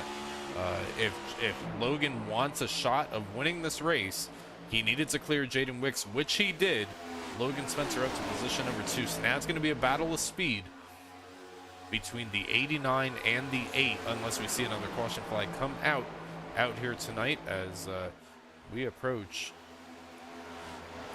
Oh, we might get that caution. Hard into the wall goes the 14 sent up there by Jaden Wicks. The 42, Chris Pugliese, all the way up into P3, taking advantage of the chaos. Watch out for driver 42. And that Pepsi Chevy Camaro out here for Christopher Pugliese started out as one of the only non-playoff drivers in the field. Now runs in 3rd, qualified 9th on the board out here tonight. Having a good running order right now. Oh, issues for Mike Miller. Multiple cars up in the outside wall. Mike Miller, heavy right front damage. That is going to be significant damage. We're going to see the 24 on pit road.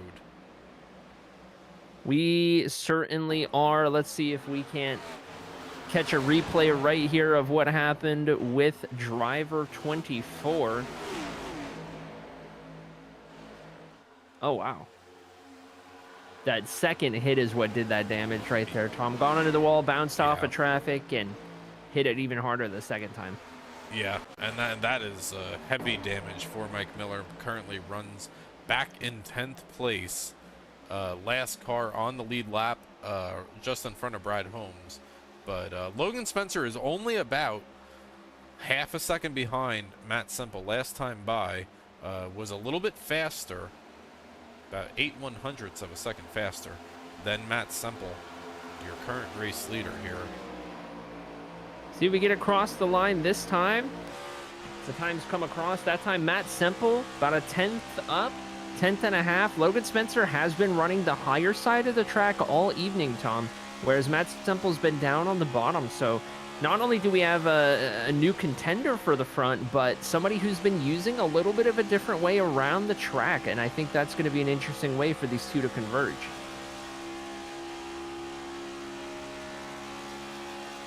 You can see 2 different lines on the front stretch there. Matt Semple takes the inside of the apron through. Last time by, curious, last time by, they ran about even. Matt was 2/100ths of a second faster than Logan Spencer at that time, but I think Logan is rapidly approaching the territory where he's going to start to pick up the draft of the 8. That's going to both help and hurt the 89 of Logan Spencer. You get a little bit of dirty air, but you also pull your way up there. What a story it would be if Logan Spencer could lock his way into, oh, yellow flag, if Logan Spencer could lock his way into Phoenix tonight, but we're going to have to wait to find out that answer. We certainly are. Issues for Chris Pugliese in the 42, somebody who we were just talking about having a really good jump up into third, really good race in the back half right here. Let's see what happens. Coming down the front straightaway, down onto the apron. Did Chris Pugliese upset his car jumping down on the apron? Did he get a little help potentially Or is from the 98? Are we going to see a 3 wide here? Possibly. Oh, yeah, little help from the 98 right there. Into the left rear quarter panel of the 42 is just going to send him around. And with that, Chris Pugliese just along for the ride. Does he keep it out of the wall? Paxton Frith gets into the wall a little bit. Looks like he keeps it out of the wall. Only damage is done to the tires. Brad Holmes slides trying to avoid it, but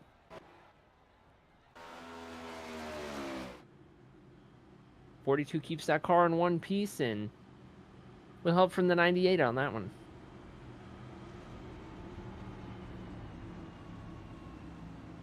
Well, now, Arie, you were asking before if they had tires left. I guess we'll ask the same question again. Do they have tires left?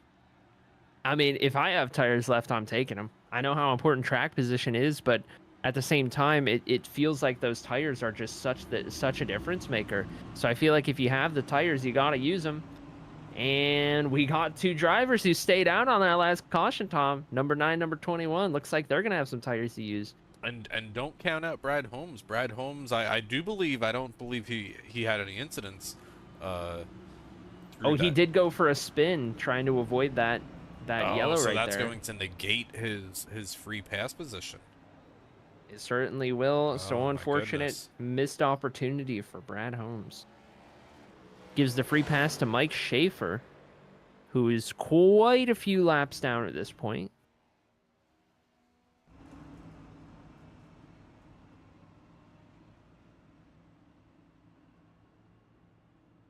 Well, this is going to set us up for a little fun run to the checkered flag out here. First car off of pit road, I want to say it's the 42 of Christopher Pugliese.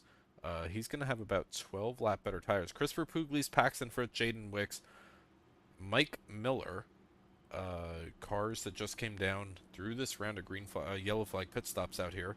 Going to have about 12 laps better on the tires out here, but at this point here, Arie, do you like the track position, or do you like 12 lap better tires? Well, let's see. We're gonna probably restart on about lap 125 out of 134. That might be a short enough span of time that the track position is more important. I think we're right about on that line. I don't hate it if you're Matt Semple. You have control of the race, and the tire difference is only about 12 laps. Given the closest that new tires are is going to be P7 as well. It's quite a few cars to make it through. A wide track. It is a wide track. I don't know, Tom, to be honest. This is right on that line where I could see it going both ways, certainly.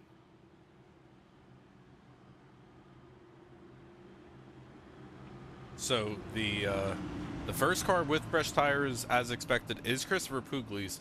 Where is Christopher? Christopher is on the inside of row number 4. He gets a good restart. He could gain 1 or 2 positions through turn 1 and 2 alone. I think maybe what these drivers that just took the tires may need is, I think they may need to let this run out for 4 or 5 laps, get a quick caution, restack back up into row number 1 or row number 2. I still like the fresh tires. But if I'm in one of those cars that just came down on pit road, I think I would also like another yellow flag here to bring me back closer to the field, because it's going to take you some time to get through these 7 or 8 or 9 cars in front of you. Yeah, great point that you're making right there. I think a well-timed caution could be just what these guys need. One more to the end, but we'll see how it plays out. Pace car is getting ready to pull off of the track. That's going to hand over control to Matt Semple, Logan Spencer. That's our front row. Green flag is out. Everyone on the loud pedal. Good restart for the inside row, but not for Chris Pugliese in the 42. He's going to get sent 3 wide down into turn 1. Jaden Wicks, another one of those drivers with fresh tires. This is going to be a battle to be who is able to get clear, as it looks like Jaden Wicks is going to be the first car on 4 tires here with just a handful of laps remaining out here this evening, about 8 laps remaining. 8 laps remaining, slightly into the wall goes the 89. Matt Semple in control of this race. Daniel Scruggs, Aiden Shrine battling side by side for P2 at the moment. And then we've got the 98 and the 89 2 wide, maybe 3 in a second. If Jaden Wicks has anything to say about it, Jaden Wicks on those brand new tires, trying to make up as many spots as he can.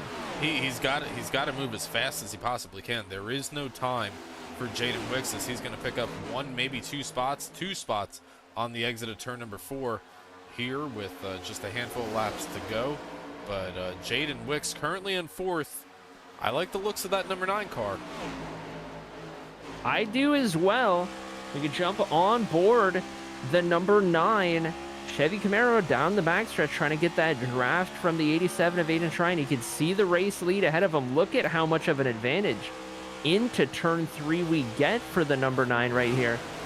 It's going to be about lockstep with the 87 down the front stretch. Where's Brendan Brody going to go in the 98? Because he's still got a lot of momentum as well. Jaden Wicks moves up into 3rd place, gets around Aiden Shrine, now runs in. It's right. Sorry to jump over you, Tom. I was going to say it's right about now that I think Jaden Wicks could use that caution to reset. I think Jaden Wicks has enough separation between him and Christopher Pugliese that if I'm Jaden Wicks, I don't really want a caution now. I've got 4 laps remaining. I've got enough time to get up there. I'm only 3/4 of a second behind me. That may be, and now it's clear track to the race leader for Jaden Wicks, helped by Daniel Scruggs having an issue there. Paxton Frith also making his way up through the field a couple of positions back. He's going to probably end up with a pretty good position as we run. Now we get to throw the lap times up between Matt Semple, Jaden Wicks. We're going to see him now, the first of the potentially representative laps right there. Looks like Matt Semple was a little quicker. Jaden Wicks has got about 3/4 of a second that he has got to try and close on our race leader. That 1/2 tenth, though, that he was faster than Matt Semple was working around traffic. So as they come across this time by, we're going to see 3 laps remaining. Matt Semple sees 3 laps remaining. What is the time difference this time by? It was actually advantage. It was advantage to Jaden Wicks, a 1/10.5 faster than Matt Semple last time by. Now just over 1/2 second behind. He's going to need to go a little bit quicker if he wants to close in. He's also got to make the pass once he gets there. Jaden Wicks is going to run out of time if he doesn't start chipping away huge chunks at a time. Cross the line we go. It's going to be 2 laps to go. Popsicle sticks in the air, and Matt Semple has picked up the pace. Yeah, Matt Semple was faster that time by. Kind of surprising here, but Jaden Wicks has a good turns 1 and 2 as we see popsicle sticks over the speedway here, Arie. Jaden Wicks, he may get there, and if he does, he's going to have one opportunity to make the pass. He certainly will have one opportunity, only bounces it off of the wall. White flag in the air for cars number 8 and 9. That time by another 1/10.5, but I don't think it's going to be enough, Tom. It may be 1 lap too short for Jaden Wicks, as you see Jaden giving it everything that he's got in that number 9 car. But Matt Semple down the backstretch here into turn number 3. One more set of corners separates him from a championship run at Phoenix Raceway here, Arie. Checkered flag out for Matt Semple at Las Vegas Motor Speedway. Matt Semple is your winner tonight in Las Vegas, as issues across the line for a couple of drivers. Going to be up into the fence. That's the 14 of Daniel Scruggs, whose car is just about totaled at the checkered flag right there. Let's see if we can't quickly see what happened here with the 14, who does officially come on with a P4 finish across the line.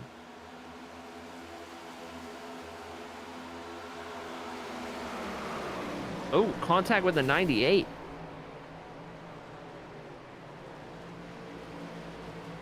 So some late race positions being changed around. But Matt Semple, the race winner out here tonight. Jaden Wicks comes home in second. And Paxton Frith, also on fresh tires, comes home in third. But Matt Semple does his celebratory burnouts out here tonight. Ari, why don't we see if we can't find... let's see if we can't find the big winner on the night out here. Where is Mr. Semple? There he is, doing his burnouts in that number 8 Chevy Camaro. Matt Semple, Tom and Ari up here in the CyberThunder Broadcast Network booth. How you doing, sir? I'm excellent. How are you guys? We're doing okay. We were very closely watching the battle between you and Jaden at the end. Kind of a little bit of a cat and mouse game where Jaden would be faster than you one lap, and then maybe you saw that and you started to pick it up. But ultimately, you ran him out. You outran him at the end of tonight's race. Matt, congratulations on a win. How was your evening? Thank you. Yeah, it was kind of I don't know. It was a weird kind of feeling the track had tonight. There, track position was everything.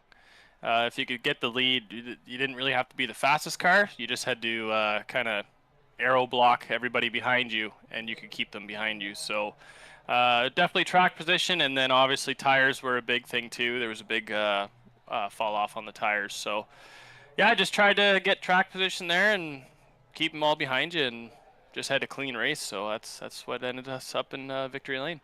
Yeah, you wind up in victory lane out here tonight, and Matt, that now separates you from the possible up and down that Talladega and Martinsville can bring. So now I got to ask you, you're going to Phoenix. How do you feel about your chances there at the Mile in the Desert?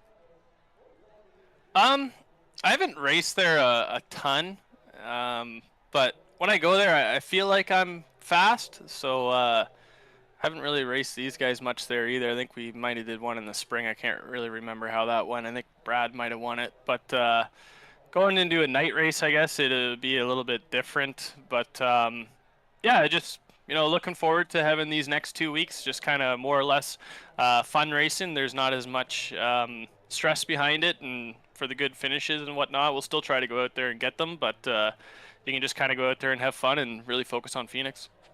Well, you set your focus on Phoenix here in just 3 weeks' time. But Matt Semple, you come out of here with the championship in mind and in your windshield, and the possible goal to win at the end of the season out here. Matt Semple gets the win. Matt, as we do, we are going to open up the floor. Let's just say all your hays and highs to anybody watching that number 8 car get the victory out here tonight. Yeah, first off, thanks to you and Arie for doing the broadcast. It's always great. Thanks to my mom and dad for watching, friends and family. Thanks for my wife and my daughter for letting me do this. Thanks to Mike Schaefer for sponsoring tonight's race. And thanks for Jaden for putting on the league there, and everybody who runs here. It's a good bunch of guys. It's a lot of fun.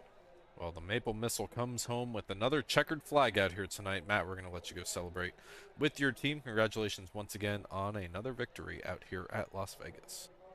Thank you. All right, and our second place finisher, Jaden Wicks, I believe Ari's run all the way down to the 9 box.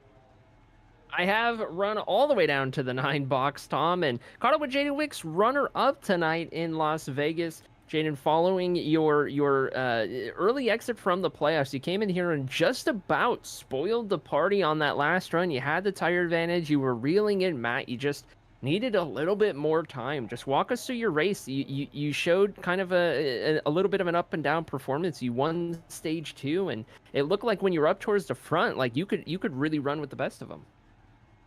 Yeah, thank you, Arie. Yeah, first I'll like to thank my smoking hot wife and my grandpa. Yeah, it was a tough track, I would say. If you get like on the high side on restarts, it's kind of hard to get a run because everybody's on the bottom just going by you, and if you can't get down there, it's obviously you're just gonna lose a lot of spots. Tried to save tire to the end to save a set and got a perfect timing. just didn't have enough laps to run down Marty. So that kind of ruined it. I feel like if I had a few more laps, definitely could have got him. But obviously, you got to beat the best to be the best. So I wasn't the best tonight.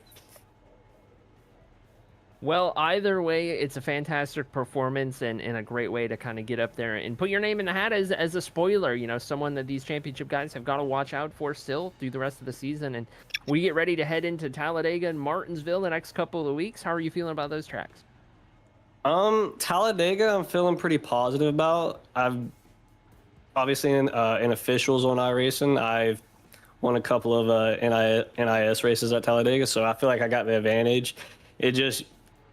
It's Talladega. You know how it is. Anything can happen. So I'm excited for it, and not being in the playoffs, not having a chip on my shoulder, I can just go out there and run my race like how I did tonight. Don't have to be lenient towards anybody and screw up my race. Absolutely. Well, Jaden, congratulations on your runner-up finish. I'll open up the floor to you and any shout-outs, thank yous you want to give tonight.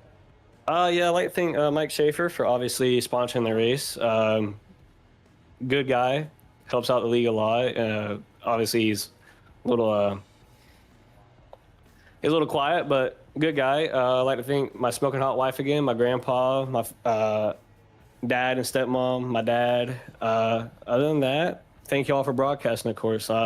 We love to have y'all here broadcasting every week. Absolutely. Well, congratulations again. We'll send you down, celebrate with the team, and I believe with that one, Tom has caught up with our third place finisher, driver of the 21. That is correct. I got the 21 driver of Paxton Frith out here this evening, coming home third in a podium finish. Paxton, Tom and Arie up here. Good evening to you. Thank you, gentlemen. It's good to finally make one of these. Yeah, we're glad to finally get to talk to you out here. You came down with some fresh tires, and you were kind of chasing Jaden through, and couple more laps, maybe we would have seen a little bit different result, maybe a second or a first place finish out here for that number 21 Ford Mustang out here this evening. Paxton, you were eliminated last week at the Charlotte Roval, but now kind of makes your job a little bit easier at Talladega Martinsville. Don't have to worry about any sort of points or anything, but now you've got one goal, and that's to win Talladega Martinsville and Phoenix. Which one of those three tracks that you got upcoming do you feel best about? Out of the three, Talladega probably feels the best. Everybody has an opportunity in the pack. Kind of my heart wants to do well in Martinsville, though. That race means a little bit more to me, so we'll see how they shake out. But Talladega is probably where I'll plan on and hope for a good finish. Well, we're going to see how you do at Talladega next week, and maybe a little bit of sentimental feelings for Martinsville Speedway. But Paxton, we were following your race along out here tonight, and you came close a couple of times and almost got the win away. What else would you have needed? Do you think a caution late in the race, maybe with 3, 4, 5 laps to go, would have set you up nicely, or are you just kind of content to finish out here with a podium? I probably would never have had the pace. All things even for Matthew, he was just too good for us tonight. But I certainly took too long to get the restarts together. Some of the ones early in the race, I just put myself in dirty air super early, and it was hard to make anything happen. So maybe some better restarts early in the race could have kept myself out of some of the messes and been that little bit closer when I had the tires. Well, it's all about taking advantage when you possibly can, and you started 7th on the board out here tonight. You're finishing with the podium. I believe this is the first time we're talking to you here on the CyberThunder Broadcast Network. But the driver out of North Carolina, Paxton, we're going to open up the floor for you. Anybody want to say hello to, hi to, hey to, the floor is all yours, sir, to close out tonight's show. Yep. Thank you, gentlemen, always for broadcasting these. It's great for the drivers, also the families and friends to watch it, so we thank you always. Also to Michael Schaefer for sponsoring this week. Really appreciate that from him. And to my family and my late grandfather got me into NASCAR, and every day I get to do this a lot, so thankful for it. It's always special when you can carry that on here at Paxton, but congratulations on a podium finish out here this evening. Maybe we'll get to speak to you next week at Talladega, or maybe even get to chat with you in Victory Lane at Martinsville as this season comes to a close out here. Congratulations once again on a podium run. And with that, Ari, that puts a close on an exciting race at Las Vegas Motor Speedway. We saw a little bit of everything out here tonight.